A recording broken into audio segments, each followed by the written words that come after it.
Hello mga mamshi, brothers and sisters. This is Mami Weng. What happened? It's been a while. I don't have a daily life vlog. But yeah, I don't have because it's just like same thing every day. Going to work and AJ is going to school. So that's it. It's like same, like nothing ma. But this week, it was amazing. It was beautiful.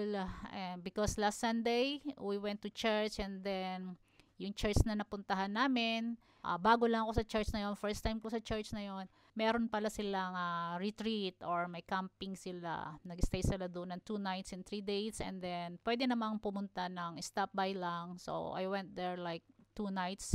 Dumating ako doon ng late afternoon na hanggang matapos. So, nakapag-join kami ng ganun lang. Okay lang kasi nga, malapit lang naman siya. Sachioji siya and since na Sachioji naman ako, 'di ba? 20 minutes drive. So, yan, naka-attend ako. And I totally enjoy it and even AG. I enjoy it because I met new friends. They're all totally new friend for me. Kasi nga, 'di ba, bagong balik ako dito or bagong lipat ako dito sa Chioji and I'm glad that I met a people like them. And now breaking out of the top of the world. Hey! There's a sound breaking out. There's a sound breaking out with all that you've done. And now, we're turning our hearts to you. And no, we'll never stop loving you. This will be the best time. That was the highlight of our first night and now you're wearing yellow. They are wearing yellow on the second night. At ayan na nga ang naabutan ko. They are all busy preparing for dinner, barbecue again. At syempre nakitulong na rin ako, nakiprepare na rin ako. Alangan namang makikain lang, 'di ba? So, and then yan, busy rin mag-picture habang nagluluto, nagba-barbecue. Pagkatapos namin dyan, tumuloy na kami sa bonfire. At si Pastor ay nakapag-umpisa na siyang magpadingas ng apoy habang kami doon ay busy kumain. At ang ibang youth busy na rin mag-practice magkanta.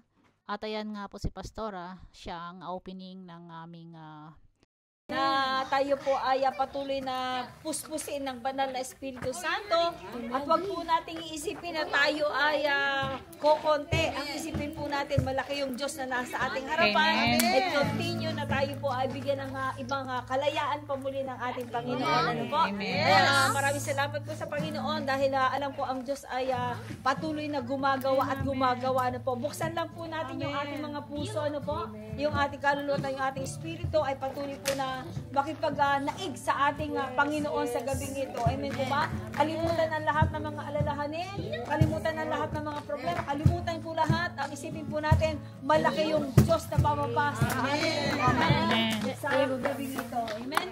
Kaya maraming salamat po sa ating Panginoon. Palakpakan po natin ang ating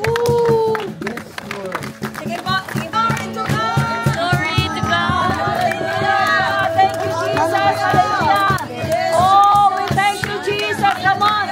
The river of living water, a fountain that never will run dry. It's an open heaven. You're in the river. Jump, jump, jump again. If he goes to the left, if he goes to the left, if he goes to the right, if he goes to the right, we gotta dance, dance, dance, dance. aming pinaka-highlight talaga ng gagawin namin for today to worship the Lord, of course, and then dire-diretso na kami sa worship songs and sharing to motivate everybody, to motivate every one of us sa aming daily life. And next is si Pastor, siya na ay nag-preach. And then that's all for the whole evening. And then pack up, then take last picture, and then uwian na. Yan, dire-diretso na kami umuwi niya pagkatapos dyan.